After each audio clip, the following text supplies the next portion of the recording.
challenge, c'est d'essayer de résumer 2 jours, 70 speakers en 5 minutes. Donc ça va être un peu compliqué, mais bon, quand même, En hyperlapse aussi. voilà, quelques petites choses qu'on a retenues derrière ce thème de transformation. Ça reste celui qu'on avait introduit l'année dernière d'innovation. On retrouve chez énormément de personnes. EDF qui nous parle d'open innovation qui est devenu incontournable. Microsoft et le mobile qui a beau être un leader, il est aussi challenger et en plein développement. Et ce n'était pas le moindre intervenant qu'on avait avec Stephen Elop. Parrot, évidemment, qui nous apprend que finalement, l'innovation, c'est dur, c'est pas un monde rose, et pourtant, chaque année, ils reviennent avec des choses surprenantes et assez bluffantes. BuzzFeed, qui est venu nous expliquer comment on innove dans les médias et on repense les modèles. Le PSG qui se réinvente comme une marque entertainment, on l'a vu, et puis une marque internationale, 88% des fans étrangers. Mythic qui repense son modèle et qui part du on vers le off. Facebook a innové à fond sur la vidéo, avec un petit témoignage de Laurent Soli, mais voilà, et on l'a bien vu avec le Ice Bucket qui n'a pas arrêté de cartonner. Rovio qui est parti d'un jeu finalement sur tablette et qui est en train de devenir un groupe de divertissement avec des films, des parcs d'attractions, etc. Média Transport qui réinvente l'affichage, qui innove, qui va faire du NFC, de l'écran connecté, l'écran mobilité, puis d'ailleurs qui fait plus juste de l'affichage, mais carrément de la distribution et de la vente. Airbnb qui a réinventé la façon de voyager, de se loger, qui réinvente son logo et qui est même ouvert aux déclinaisons, aux détournements. Soprano, lui, nous parle d'une autre notion, l'écoute. Écouter ses fans, et c'était intéressant parce qu'en tant qu'artiste c'est aussi une marque, c'est aussi une communauté avec ses mots, mais en tout cas qui fait les choses un petit peu différemment. Je pense qu'on a eu une grosse leçon par pas mal d'acteurs sur l'écoute du consommateur, dont les envies, les habitudes, les usages changent énormément. Et là, on l'a pu le voir avec TNS, Sofres, on a pu le voir avec Médiamétrie, avec aussi l'influence qu'écoute les conversations en ligne. Finalement, voilà, il va falloir vraiment écouter ce qui se passe pour engager en temps réel, en omnicanal. Et là, c'est vrai que sur le côté real-time advertising, real-time marketing, on a vu beaucoup de choses, plein de nouveaux dispositifs. TF1 avec le real-time advertising qui a travaillé avec le PMU. Shazam, évidemment, comment aujourd'hui on synchronise l'expérience du second écran avec la publicité ou avec un contenu. L'engagement qui n'est pas toujours simple, d'ailleurs, quand on est dans l'international. On l'a vu avec Clarins et Data Awards, comment on localise, comment on fait ça, mais maintenant de manière ultra réactive, donc avec des équipes dans tous les sens. Comment d'ailleurs on gère aussi les réactions avec Netino. C'est pas tout publié sur ses réseaux sociaux. Les conversations, ça va dans les deux sens. Il faut modérer, anticiper les bad buzz. Donc on voit des véritables data rooms apparaître. Faut le faire en multicanal, donc ça aussi on l'a bien vu, que ce soit dans l'e-commerce ou le reste, il va falloir inventer des nouveaux outils comme Experian, comme d'ailleurs aussi Hopscotch au niveau RP, là on l'a vu avec les Tech Days de Microsoft. Voilà, il faut être on, off, dans le moment, dans l'event, sur Twitter et ailleurs. Et puis on voit qu'il y a une vraie convergence aujourd'hui en termes de multicanal.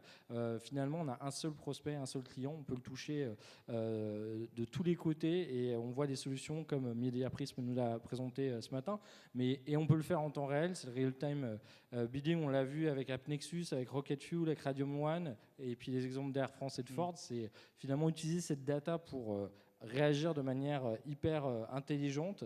Évidemment, le thème, c'était la transformation, donc on a bien vu avec des exemples comme Michelin, Pernod ou La Poste, c'est structurant, oui, Facebook est important, oui, Twitter est important, mais c'est aussi comment on s'organise, comment on accompagne le changement, comment on change les approches, les outils, la culture, comment on forme ses collaborateurs. Et il y a un moment, il faut rentrer dans le dur, il va falloir changer des choses. On l'a vu avec les exemples de Prisma ou de Figaro qui ont changé leurs équipes, qui ont investi énormément en technologie pour faire pas mal de choses. Et puis, derrière la techno, c'est la data.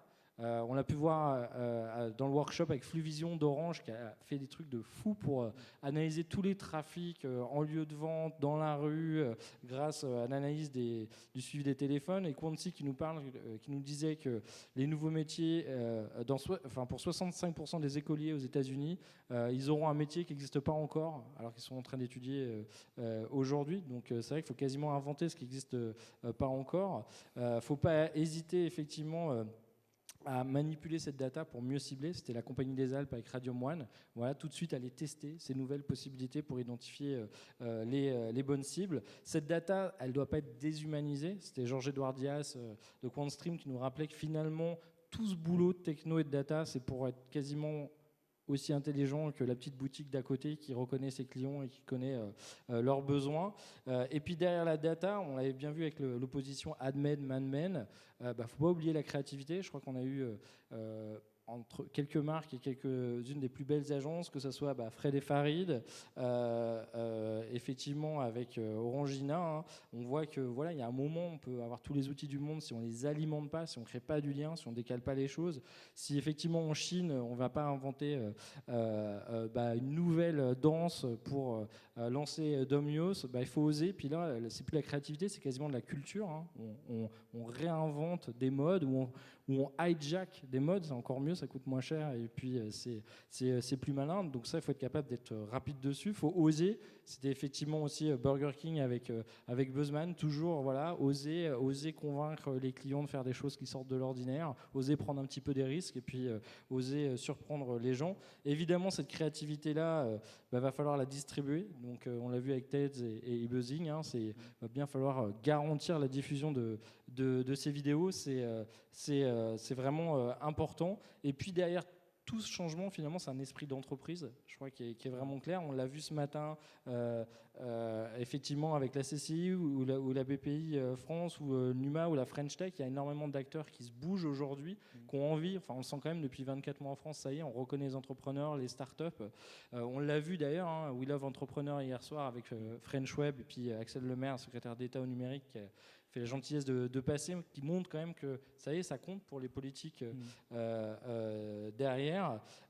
Et puis avec les Hub Awards, on essaie de soutenir aussi les gens qui entreprennent, on va dire, aussi bien dans la littérature que les essais autour du numérique. Et puis il ne faut pas oublier, quand on parle de transformation, c'est du faire savoir. Donc on peut quand même remercier French Web, Digital Business News, Influencia, e-marketing, Le Figaro, Offre Média, Décideur TV et tous les autres qui nous ont aidés à buzzer, on va dire, cet événement. Et puis on oublie quand même toujours un peu la logistique. Hein. Quand on se transforme, il y a souvent des gens en coulisses.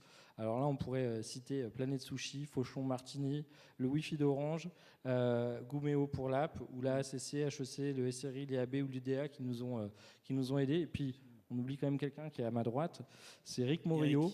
Tu nous dis un mot, Eric, ton actu. Voilà, qui s'est quand même usé pour introduire tout le monde pendant 2 jours. Qui ne dort pas pendant 2 jours, tous les ans, pendant le forum. Non, moi, une petite actualité, mais qui n'est pas web, puisque j'étais dans les web-séries depuis 2 ans. Et je lance une petite émission à la télévision sur une chaîne qui s'appelle Numéro 23, mais qui a la particularité d'être animée par un animateur qui s'appelle Bruno Stabenrath. Ce sera un talk show tous les dimanches à midi et ce sera la première émission présentée par un animateur en fauteuil roulant. Donc on est un petit peu halluciné qu'en 2014, ça n'ait toujours pas existé. Voilà. Donc on vous attend, ça s'appelle Rocking Chair à partir du 26 octobre sur Numéro 23. Premier invité, Ibrahim Malouf. Il manque un 0. Merci. Il y a un 0 de trop.